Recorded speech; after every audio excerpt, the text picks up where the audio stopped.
The broadcast is now starting. All attendees are in listen-only mode. Hi, good afternoon, everyone, and welcome. My name is Aubrey McLaughlin, and I am the Director of Alumni Professional Networks for the University of Maryland Alumni Association. We're excited you're able to join us for today's webinar, The Road to Retirement, Do You Act Your Age When You Save?, presented by Stuart Ritter, graduate from the class of 1989, majoring in electrical engineering. This webinar is part of the Alumni Association's Professional Development webinar series, in which we hope to provide thought-provoking and valuable content that will help alumni like you achieve your personal and professional goals. We have a lot of information to cover today, but we will be taking questions. Feel free to submit any questions that you have at the time using the question box located in the GoToWebinar control panel. Stuart is a senior financial planner in the individual investors segment of T. Rowe Price Associates. He applies personal finance expertise to conduct research, share thought leadership information, and develop solutions for clients across a broad range of financial planning topics. He has been a senior vice president with PNC Financial Services Group, and during his almost 2 decades at T. Rowe before that, served in a variety of roles, including product development and serving as a spokesperson to national media organizations. He is a certified financial planner, a Series 6, 7, and 66 registered representative, and has taught personal finance as an adjunct faculty member at Johns Hopkins and career search strategies at the Robert H. Smith School of Business at Maryland. And now we will get started. Stuart, take it away. Thank you, Aubrey, and thank all of you for joining us this afternoon. I appreciate the time and look forward to covering your road to retirement. To kick us off, since the main title is Do You Act Your Age When You Save?, I'd like to ask each of you to answer a quick poll question so that I have a sense of what your age actually is. This will be anonymous, but I do want to get a sense of who's out there. And as I go through the presentation, that will allow me to customize what I cover to the age group that's most represented today. So if you would, answer the question, which of those age groups are you in?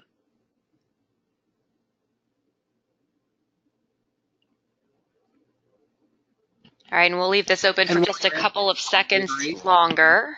Aubrey said, if you have a question at any point, there is a question area where you can put that in and send it to us. I may take a couple of questions during the presentation, and we will certainly leave time for them at the end.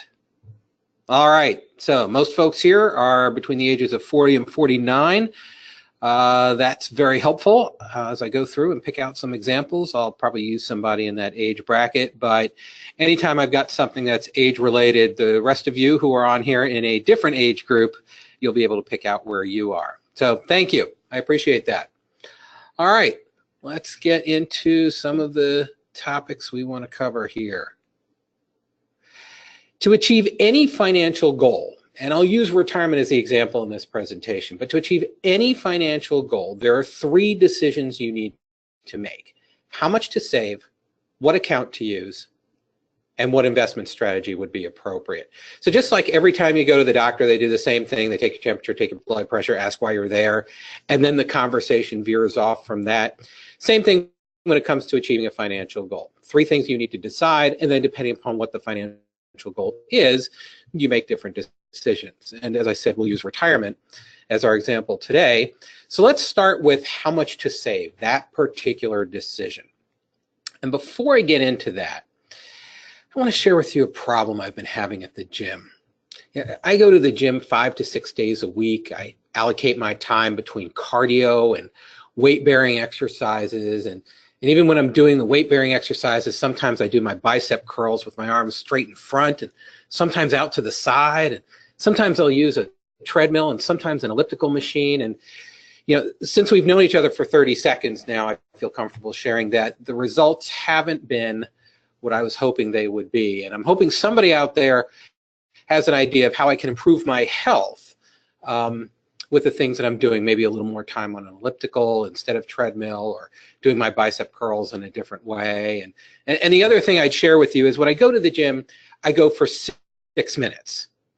So if anybody has any ideas as to how I can do my bicep curls to improve my health, I'd really appreciate that input. And of course, it's a kind of a silly question, because if I'm only going to the gym for 6 minutes, it really doesn't matter whether I'm doing my bicep curls one way or another, or whether that 6 minutes is on an elliptical machine or a treadmill.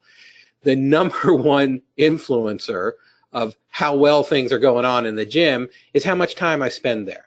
And if I want to improve my health, I need to spend more time at the gym. As a matter of fact, if I'm spending enough time at the gym, it still kind of doesn't matter how I do my bicep curls. And that applies to achieving a financial goal.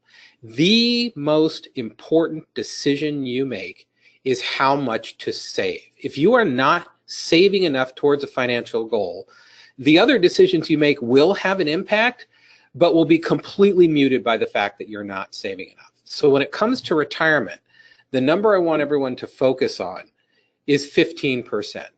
That's how much you need to be saving for retirement. Now, I'll get into some things that will refine that number, but 15%, and that can include an employer match if you have one, is what you need to be saving. So take your household gross income, multiply it by 15%, and that's how much you need to be putting away for retirement. And we'll refine that number. We'll talk about other things, but what I want you to remember is how much you save is the biggest driver of your success, and that's where you need to be focusing on to make sure you're on the right path for retirement. Now, the reason that's so important is this chart right here. Every couple of years, the Social Security Administration goes out and they take a look at the sources of income for people over age 65. And this is what they've come up with. For those folks, taxable accounts make up about 10% of their income. The money they've saved in retirement plans is about 20%. 32% is coming from wages, and about a third of their income for an average retiree is coming from Social Security benefits. Now, I want to ask you a question that has absolutely nothing to do with retirement. I'm going to take a hard left here, so stay with me. I'm going to put up our next poll question. And that question is, as you know, scientists have recently discovered evidence of water on the planet Mars. So the question I have for you is, do you think there's at least the possibility of life on the planet Mars? So Aubrey, let's bring that poll up. Is there at least the possibility of life on the planet Mars? Yes or no?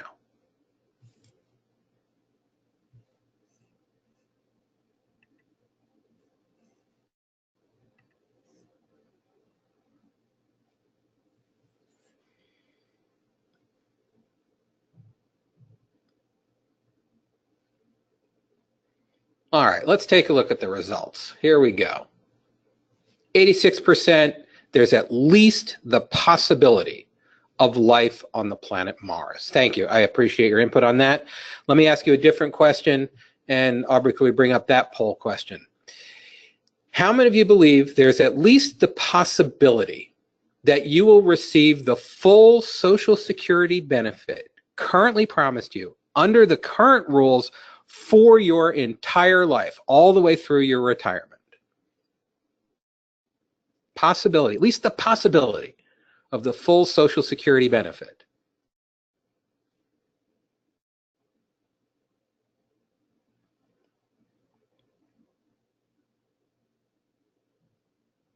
All right, let's take a look.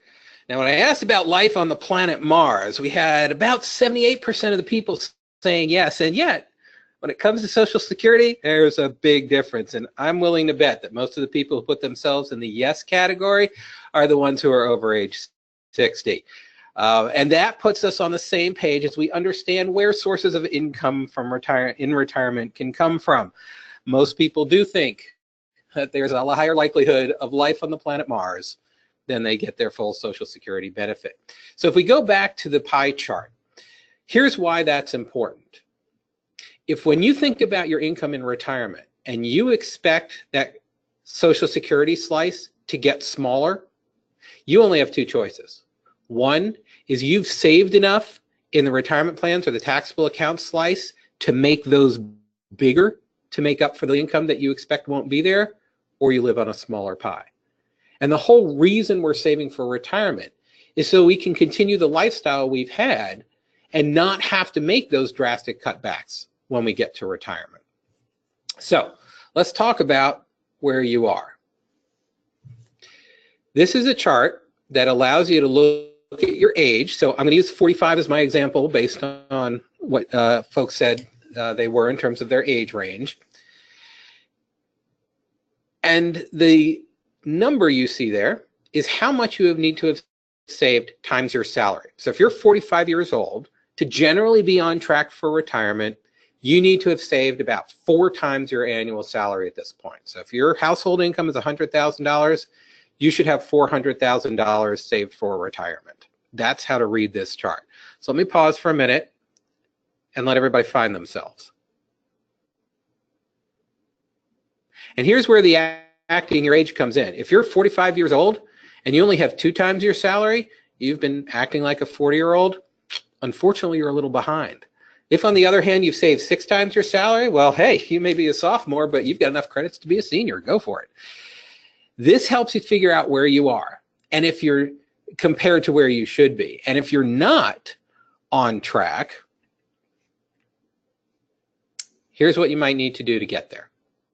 This chart tells you what you need to save. I mentioned that 15% number at the beginning, and that's still the number I want you to have in your head. At the same time, you can refine that. So let me take that same 45-year-old, and if they've saved 4 times their salary, so their age 45 is on the left-hand side, 4 times their salary is at the top, you see it says 14%. Slight refinement, but that's basically on that 15% number. On the other hand, if you're 45 and you've only saved 2 times your salary, that was the number for the 40-year-old, to catch up, you may need to be saving the 22%. And again, that can include an employer match if you're in a plan where an employer offers that. But this helps you understand if you've been a little bit behind, what you need to do to catch up. And on the other hand, if you're 45 years old and you've been cranking it out and now you have 6 times your salary, it might be okay to back down a little bit. And now you only have to save 6% and you can spend the remainder on something else.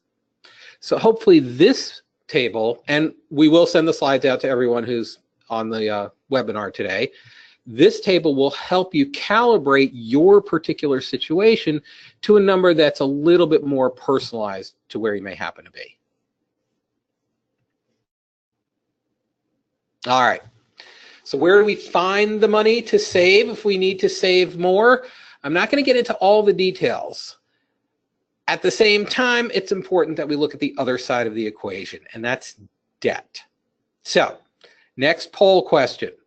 What percent of families carry a balance on their credit cards? Is it 62%, 74%, 83%, or 91%?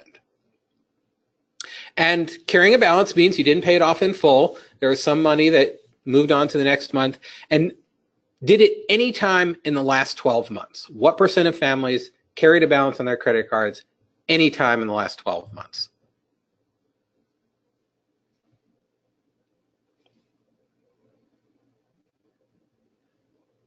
All right, let's take a look. And I know some of you are thinking this is a trick question. So 23% said 62% of people do it, 18% said 74, 32% picked 83, and 27% picked 91.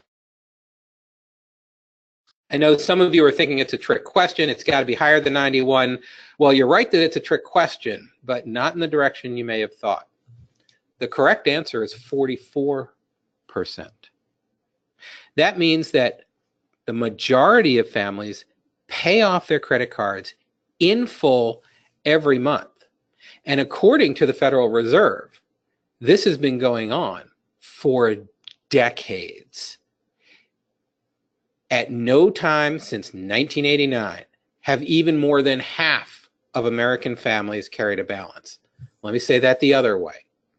Since 1989, every single year, more than half of American families pay off their credit cards in full every month and have done so every month for the last 12. And the reason I point this out is, as social creatures, we tend to do what we think other people are doing, and if you understand that most people are not carrying a balance on their credit card and that you are, that may be a place for you to start thinking about how you might change your spending habits so that you do have more money to save for retirement to get back on track. The only other thing I'd mention when it comes to spending is to point out that for every age group, the top 2 spending categories are housing and transportation. So if you're looking to make a big move in how much money you have available to save, those are the 2 categories to focus on, housing and transportation. Now, you'll certainly want to look at other categories and make some important trade-off decisions to make sure you are confident that you're on the path for retirement and are saving enough. So look at everything else as well. At the same time, housing and transportation, those 2 big decisions have a huge influence on what money is available for other things, like what you want to buy in retirement. All right, so that's how much to save. That has the biggest influence on your success in achieving that particular financial goal. Let's talk about what account to use. And here's why that's important. Let's say we all go to work. Our employer agrees to pay us $100. We do the work. Do we receive and get to spend the full $100? No, especially this time of year.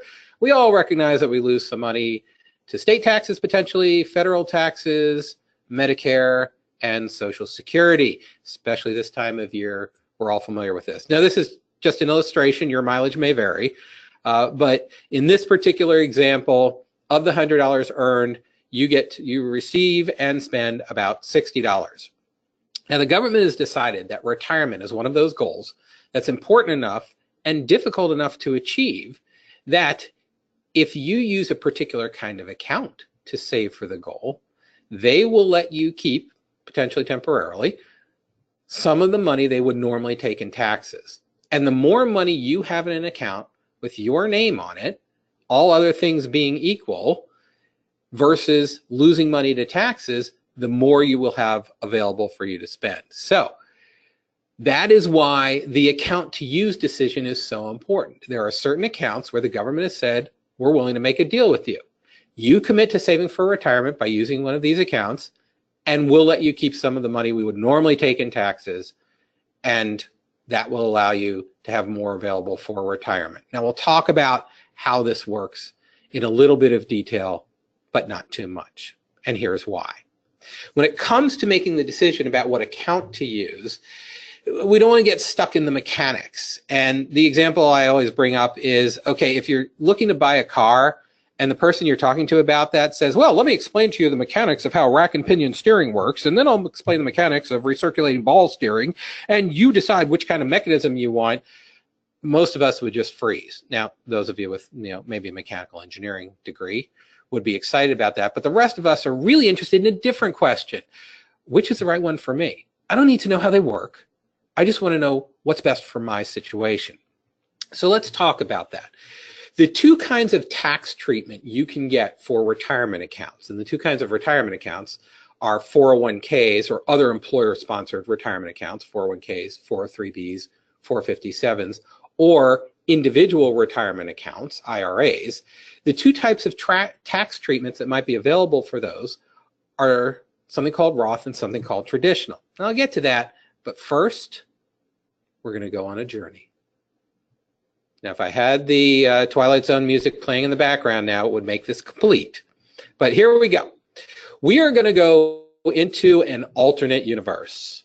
And in this alternate universe, we're on a planet almost identical to the one we're on now.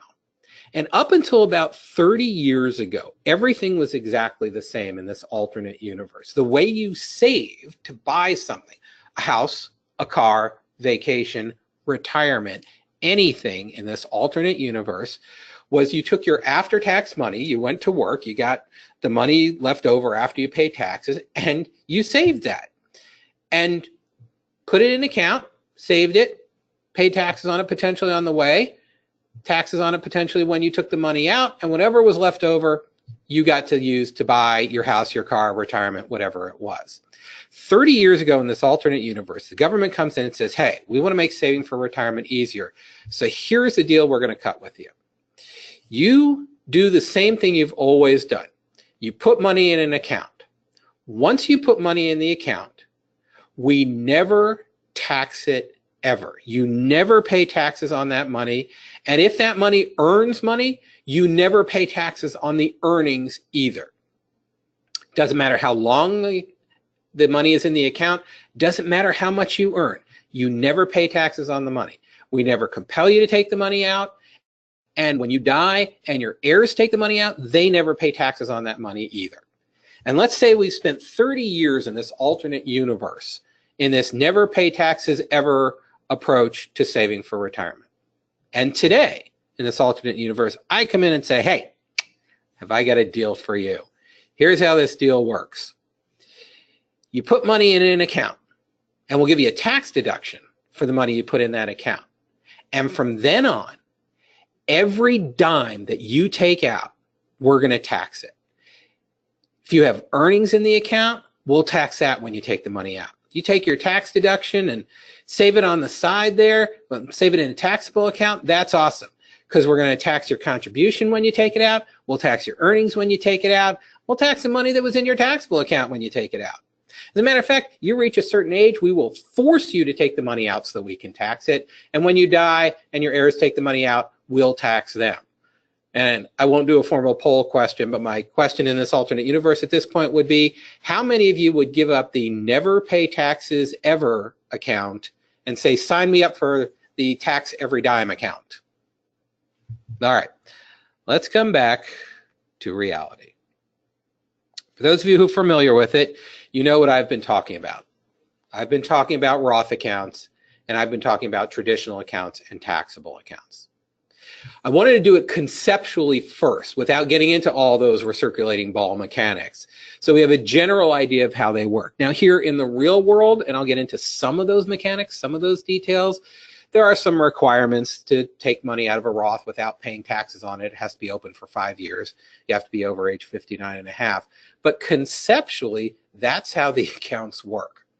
So once we have that pinned down, let me go through some of the details of Roth, and then I'll do a side-by-side comparison. And again, there are Roth IRAs out there and traditional IRAs.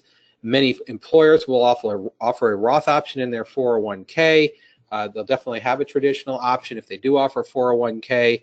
So you need to see where you have access to these things. At the same time, here are some things to keep in mind. Excuse me. For a Roth IRA, all the money in that account is yours. One of the things to keep in mind when you see an account balance of a traditional account is that there is an embedded tax liability. Some of that money is owned by the government. They won't take it until you withdraw the money. But whatever your balance is, it's important not to think, hey, all of that's mine and I can spend it. That is the case on Roth if it's a qualified withdrawal, but there is an embedded tax liability if it's a traditional account. The other thing to keep in mind is for most people, maybe not quite at the 40 to 45 age range where most of you are, but for older folks, it's entirely possible that most, if not all of the money you have saved for retirement is with the traditional tax treatment. You may not have any money that gets the Roth treatment where it's not taxed when you withdraw it, if it's a qualified withdrawal. So one of the things to think about with a Roth is that it gives you the opportunity to have tax diversification. That means with the unknown of what your tax situation will be in retirement, you would have a pot of money that you could withdraw and not have it be taxed. Quick example, somebody I know recently retired. She and her husband had been planning on buying an RV and going cross country. That was their retirement dream. Time to do that, but all her money was in a traditional account, which meant all of her money was going to be taxed when she withdrew it. So to have enough money to pay the RV dealer to buy the RV, they had to withdraw significantly more than what the actual RV price was, so that they had enough money out of the account that they could pay the taxes. And by the time they withdrew all of that extra money, it bumped them into a higher tax bracket. It meant their Medicare premiums went up, more of their Social Security benefits was taxed. Whereas if they had some flexibility with a pot of money that had the Roth treatment, they could have potentially avoided some of those collateral aspects that happen. So another reason to think about Roth is it gives you tax diversification, and you're not compelled to withdraw the money when you reach a certain age. If you have money in a Roth 401k, that does have something called required minimum distributions, That's on the next slide. But they can be rolled over into a Roth IRA. So let me go through some of these comparisons just so you have the rules, and I'm talking specifically about IRAs at this point. There are income limits to make a contribution to a Roth. If you earn too much money, you're not allowed to contribute. If you have a Roth 401k available, there are no income limits. With a traditional IRA, there are income limits to deduct your contribution. You can always make a contribution to a traditional IRA, but to deduct that money, there are certain limitations based on whether you participate in a retirement plan or your spouse does, and what your income is. Don't have all those details on here. Lots of ways to find it because I don't want to get stuck into the rack and pinion steering mechanics, just highlighting a couple of the distinctions. For a Roth, if it's not a qualified withdrawal, which is generally the account's been open 5 years and you're over 59 and a half, you may pay taxes on the earnings. There are some exceptions. There could be, or there you pay taxes. There's also a penalty. There are potentially some exceptions to the penalty. Same thing for a traditional. If you take the money out before age 59 and a half, there may be a penalty associated with it. There are some exceptions. Just be aware of that when you're doing your planning, both for putting money in and for taking money out. And then I mentioned required minimum distributions. Once you reach age 70 and a half, for a Roth 401k and for any traditional accounts, you are compelled to take a certain amount of money out. If it's traditional account, that becomes included in your income when you're calculating your taxes. The one exception is if it's a Roth IRA, there are no required minimum distributions. So that's the part where the account decision is important, because if you can pay less in taxes, that means more money in your pocket to pay for the goal you're striving to achieve, and that's why it's important to pay attention to that account choice. So let's get into investment strategy. That's our third step in the process. So here I'm going to ask you to not answer a poll, but go in and open up the chat function. And there's a chat function over to the right there. See, everybody's getting trained in how to use GoToWebinar. Go to the chat function, and if you would, send me the name of a sport. And there's a particular sport whose name I'm looking for and waiting to see. So feel free to send me as many as you can think of. And when we get to the one I'm thinking of, we'll stop the chat at that point. So jump into the chat function and throw in the name of a sport.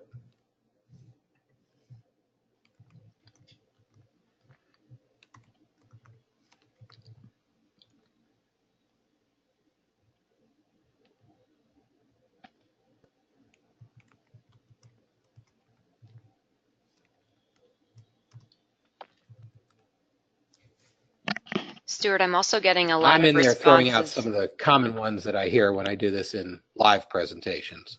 Stuart, I'm also getting a lot of them in the question box.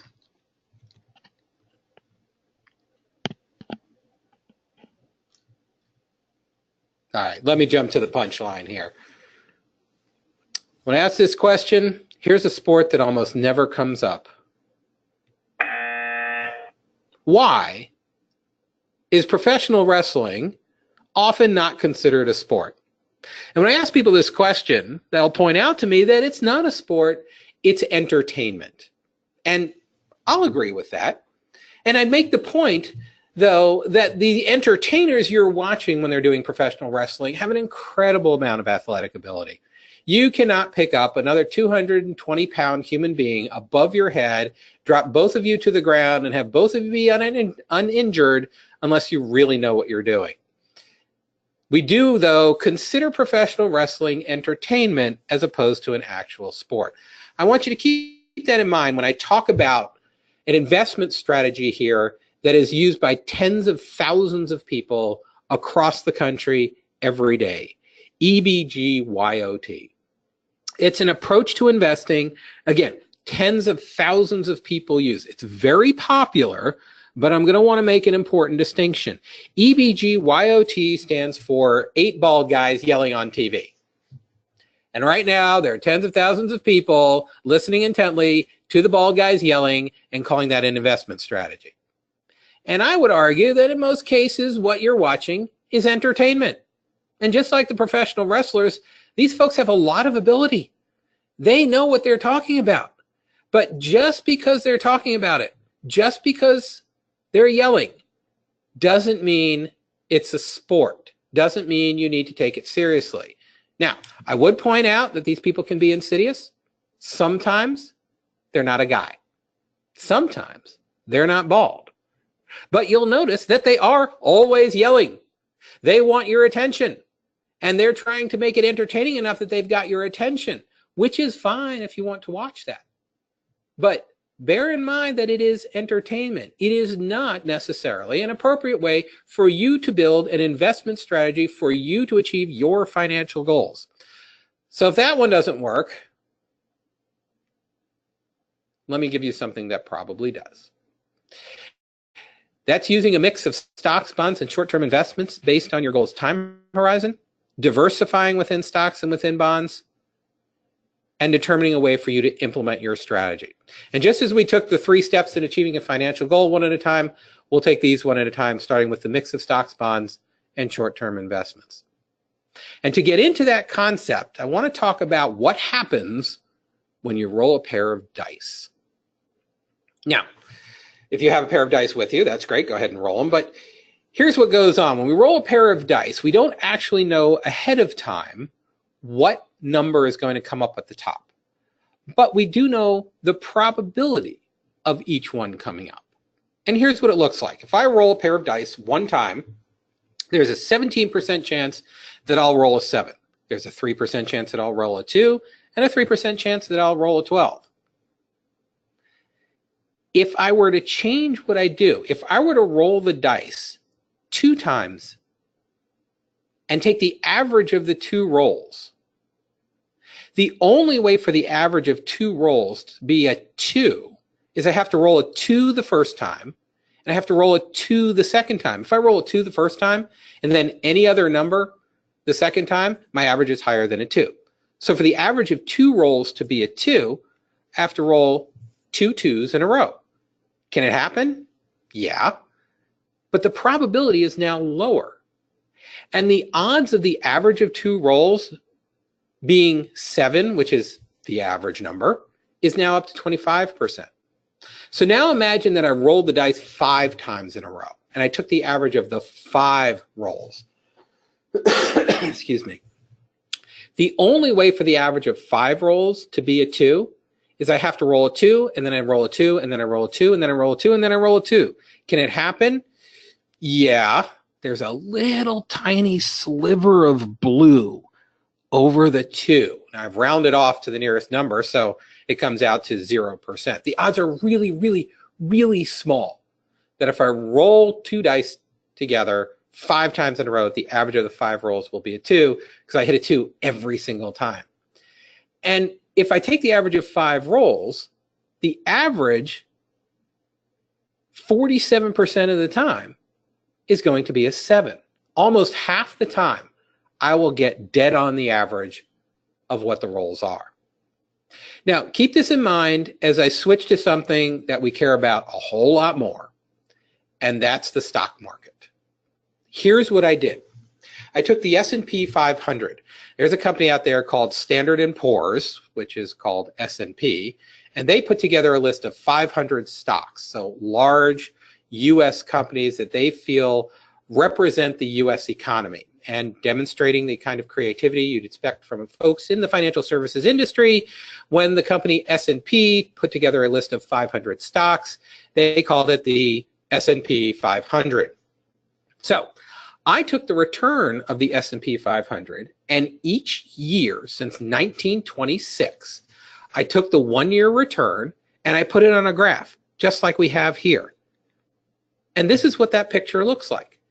If there was a year where the S&P 500 had a return between 10 and 20%, I put a little box there. And then if there was a year where it lost between 10 and 20%, I put a little box there. And if there was another year where it was up between 10 and 20%, I put another little box on top of the first little box. And this is the picture that emerges when you do that, when you take the annual return of the S&P 500 starting in 1926. And as you've heard, the average return is 10%. But then I did the same thing that I talked about with the dice. I took a look at 5-year periods. So I took the average of the 5-year return from 1926 to 1930. So 1926, 1927, 1928, 1929, 1930, and the average return for that 5-year block is 9%. And then I took the average of the 5 years starting in 1927, that was -5, and the average return starting in 1928, that was -13, and I did the exact same thing to build a picture. And here's what that picture looks like. And just as we saw with the difference in the dice between rolling them 1 time and rolling them 5 times, you see the extremes drop away and things starting to bunch up in the middle near where the average is. And then I did the same thing for 15-year returns of the S&P 500, from 1926 to 1940, 1927 to 1941. I took the average of those 15-year periods. And here's what that picture looks like. And let me make a very important observation. Since 1926, if you look at every single 15 calendar year period, the S&P 500 has never had a negative return. It has over 1-year periods, it has over 5-year periods, it has over 14-year periods, but not over 15-year periods. Every 15-year period has been positive. Now, that goes through 2007. The question in your mind is, what about 2008? Based on the ages, pretty much everybody on this call lived through 2008 and what happened with the stock market. So to make this clearer, I'm going to go back 50 years because it works with the analogy. And the analogy I want to use is for 1-year returns is to use a deck of playing cards. And if there was a year where the return of the S&P 500 was negative, I'm going to use a red card. And if it was positive, I'm going to use a black card. And here's what that picture looks like up through 2007 through the past 50 years. In 2008, as many of you know, the 1-year return for the S&P 500 was a loss of 37%. That was a new record, not the kind we like. But I would no more tell you to put a long-term investment strategy together because the S&P 500 had 1 year where it lost 37%, then I would tell you you should change your long-term investment strategy because there were 2 years where the S&P 500 had a positive 37%. Look to the right. 2 years where we had positive 37%. People have completely forgotten that. And people get too focused on the 1-year returns. Let's look at the 15-year returns. Here's what that looks like if I do it with playing cards. The 15-year average annual return through December 31st, 2008 was 6%, positive 6%. It was as if you had earned 6% every year for 15 years through the end of 2008. That's nothing new. That's happened a lot. Let's move forward. 2009, up 26%. And I would no more tell you to change your long-term investment strategy because we had 1 year where the market was up 26%, then I would tell you you should change it because we had 1 year when it was down 37%. And the 15-year return through the end of 2009, 8%. Let me do 2010. 1-year return was 15%. 15-year return was 7%. You get the idea. Let me just stack them up here. This is short-term volatility. Year when the market's down 37%, then up 26, up 15, up 2, up 16, 32, 14, 1, 12, 22. The stock market goes up and down a lot over 1-year periods. But the reason we invest in stocks is because the thing we want to buy is going up in price. And historically, stocks have had the best return compared to inflation that we've seen. The 15 years through the end of 2017, the inflation rate was 2%. The 15-year return, average annual return of the S&P 500 was 10%. Stocks did exactly what they were supposed to do. They moved around a lot over the short term, and they beat inflation over the long term. That is why we use the stock market for our investments. We need to create a balance between short-term stability and long-term growth. And the way you decide what your balance should be is based on your goals time horizon. So someone could look at what the stock market's doing in the short term and go, whoa, I need some more short-term stability. And you can get it, but there's a trade-off. If you increase your short-term stability, you decrease the long-term potential growth of what you have in your account. And then to achieve that same goal, you need to save more money. It's already hard enough to save what we need to without removing potential growth from our portfolio. So here's what happens over time. If you have a very long time horizon, then it makes sense to put 90 to 100% of your money in equities, because 15-year periods have never had a negative return, and the longer time horizons, the even less likely it is that you would have one of those lower returns, the more you see things converging towards the average of 10%. On the other hand, if you are older, then you do see something different. Let me do the 50-year-olds at this point. So bottom left, now your equity is not 90 to 100%, it's 60 to 80%. And you've got a decent chunk in bonds, 20 to 30%. You need a different balance between the short-term stability and the potential long-term gain because your time horizon is different. And that's how we get to what these guidelines would be. It's based on your goals time horizon, and looking at the historical performance of the stock market, we understand how it behaves differently if you just look at 1 year versus if you take the average of many years. And I also want to talk about diversifying within stocks and within bonds. I'll define the word in a minute. In the interest of time, I'm going to skip over this poll and get right to the punchline. Should you put all your money in one stock? People get excited about what the bald guy's yelling about. So I've brought an expert on. I've got an audio recording of this expert's answer to the question, should I put all my money in just one stock? Then there's the issue of investing in just one stock. Don't do it. 7-year-old Samantha Ritter explains the risk. If you invest in just one stock and the company performs badly, the stock will go low and you won't have enough money. So you have to buy 2 or more. she means buying stock in 2 or more companies. Her dad is teaching her about diversification. That's right, ladies and gentlemen. Some parents read Dr. Seuss to their kids. I sit down and we go over the prospectus and talk about diversification. Actually, we had that conversation a while ago, and I'm very proud of my 7-year-old Samantha Ritter because she understood why you shouldn't put all of your money in just one stock. And the answer is the potential reward is not worth the added risk. Nobody buys the stock of a company thinking something bad is going to happen.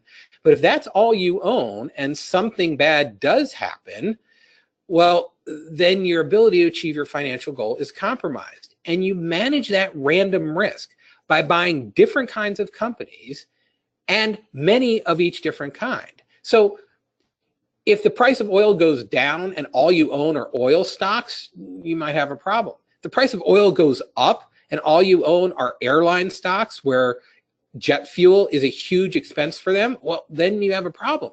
But if you buy both kinds, oil companies and airlines, well, then whatever the price of oil does, you're not taking a huge hit.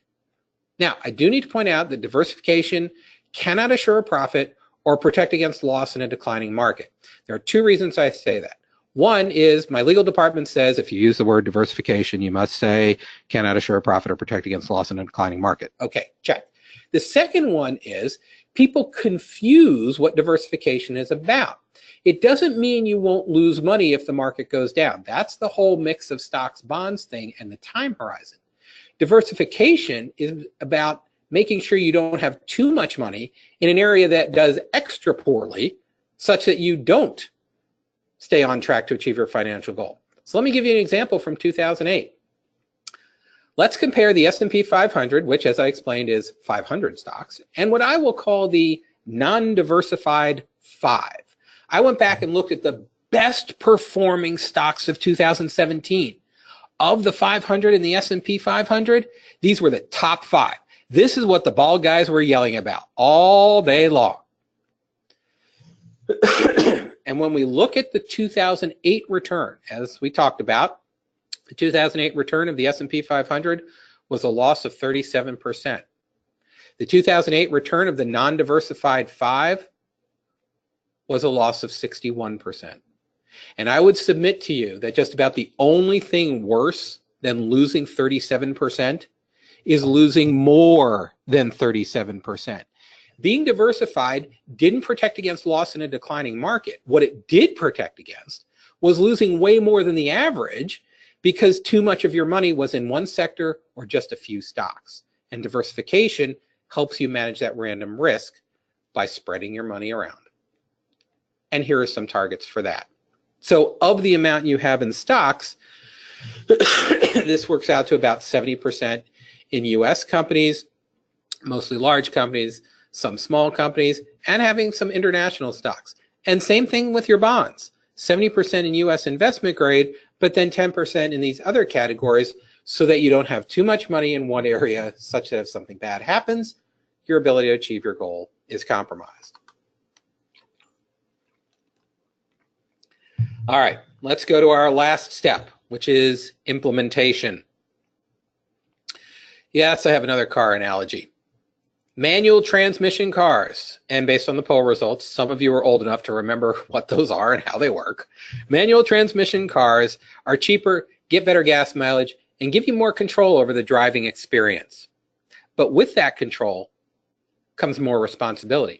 You need to monitor traffic flow and engine speed, and there's another pedal down at the bottom there and a bunch of levers for you to worry about, and that can distract you from your primary goal of drinking coffee, sending a text message, and talking on the phone. No, do not do any of those things while you're driving.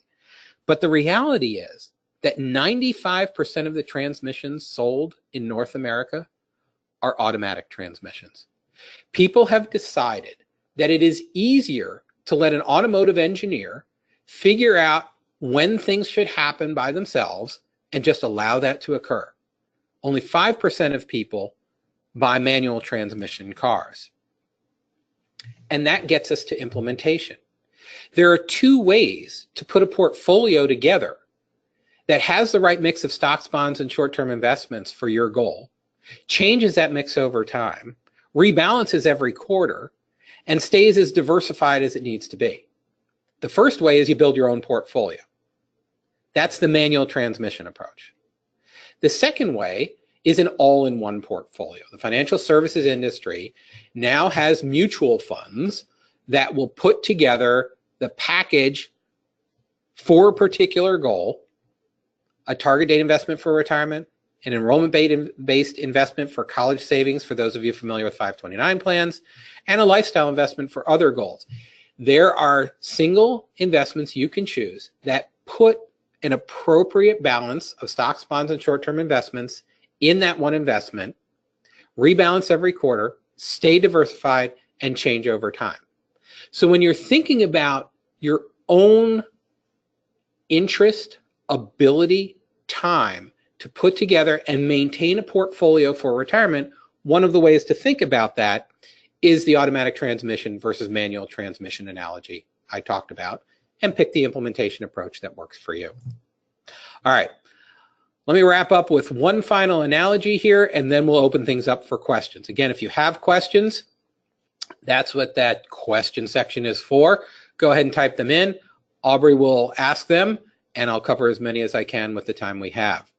The last thing the analogy I want to cover with you is something related to sticking with your plan, and it has to do with little kids playing soccer. I'm the dad of 3 wonderful kids.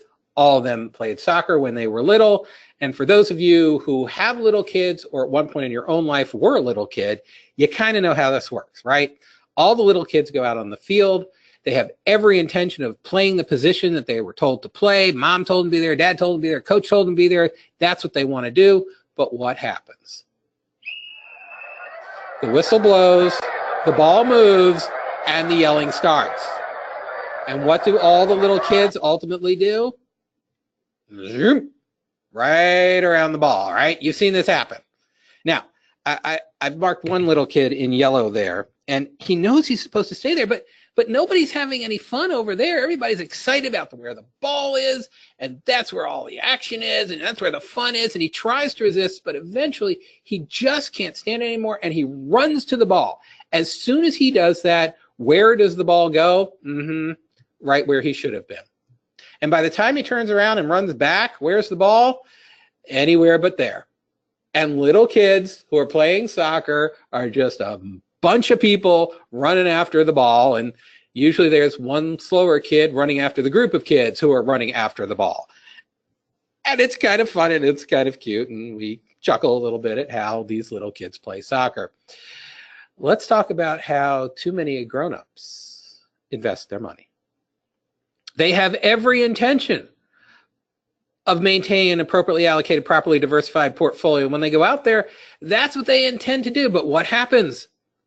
The bell rings, the ball moves, and that ball guy starts yelling, oh my goodness, and he's yelling about something. And I have energy stocks in here, but that's just an analogy or an example. It doesn't have to be energy stocks. Frankly, I got tired of changing that thing from tech stocks to real estate to energy to gold to cryptocurrencies, back to tech stock. Folks, it is not about how little kids play soccer. Too many adults know that they're supposed to have an appropriately allocated, properly diversified portfolio. They try to resist, but nobody's yelling about one part of their portfolio. They eventually run to the ball, and where does the ball go next? Probably where they should have been. And by the time they get back there, where's the ball? Anywhere but there. That is no way to play soccer, and it is no way for you to set up an investment strategy to achieve your financial goals. Instead, do what the pros do, stick with the plan, and that will help you get there. Because to achieve a financial goal, there are 3 decisions you need to make, and they are in descending order of importance: making sure you're saving the right amount, using a tax-advantaged account, so if you pay less in taxes, you have more money to spend on the account, or sorry, on the goal that you're looking for, and follow an appropriate investment strategy, which is also made up of 3 steps. A time horizon that drives a mix of stocks, bonds, and short-term investments you have in your portfolio, diversifying within stocks and within bonds, and determining a way to implement your plan such that you can stick with it and keep you on the path to feeling confident that you can achieve your financial goals.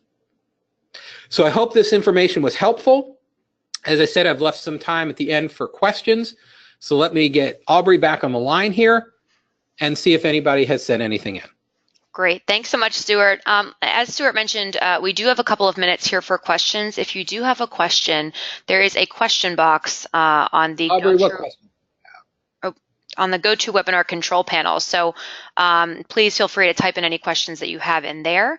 We do have a question here, All right. Stuart. One of them is, when determining how much I should have saved by my age, does the amount mean net worth generally, including, for example, home equity, or just savings? The answer is, it means whatever you are going to spend on retirement. So if you have equity in your house, but when you get to retirement, you do not plan to draw down that equity, i.e. sell the house, then no, that doesn't count. If you have money in a 529 plan for your kids' college education, even though that's part of your net worth, it is not part of this calculation. When you're looking at how much you have saved, it is specifically and exclusively the money you have set aside for retirement. So generally that's going to be the total balance you have in all of your 401k accounts, and if you've got somebody else in your household with you, then what they have in their 401k accounts. Same thing with IRAs. Excuse me. And if you've designated a taxable account and some of that money as being for retirement, you add that in as well. But what you want to avoid is the situation I run into where I'll ask people, do you have money for an emergency? Do you have an emergency fund? And people will point to a taxable account and say, yeah, that's my emergency fund. And then I'll say, have you started saving for your kids' college education? And they'll point to the same account and say, yeah, college education. And I'll say, where's your retirement savings? And they'll point to that account and say, yeah, retirement savings. You can't spend the same money 3 times. So the money you have dedicated to retirement, that's what counts. Other questions that anyone has?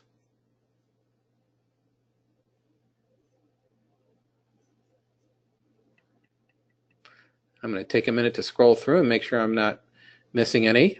I saw a lot of people putting in their guesses for the sport in here: gymnastics, lacrosse, ice skating. Told you, cricket always comes up, curling comes up, cricket's starting to come up more. I guess that's getting more popular.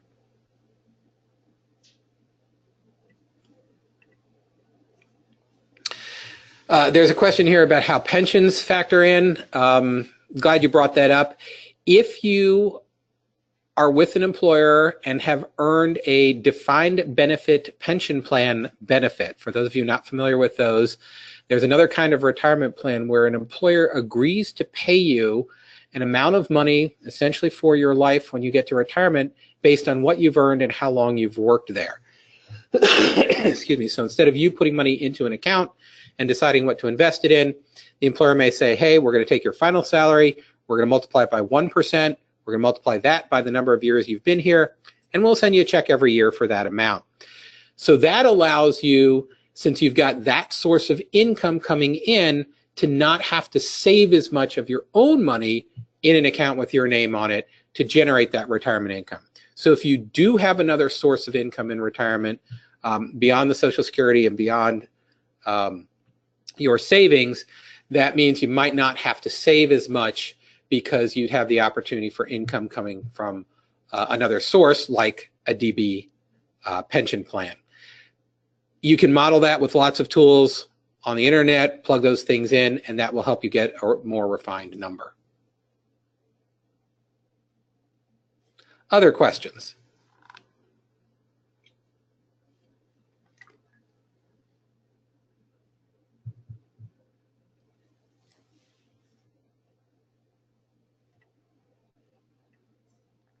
All right. How do you decide between Roth and normal?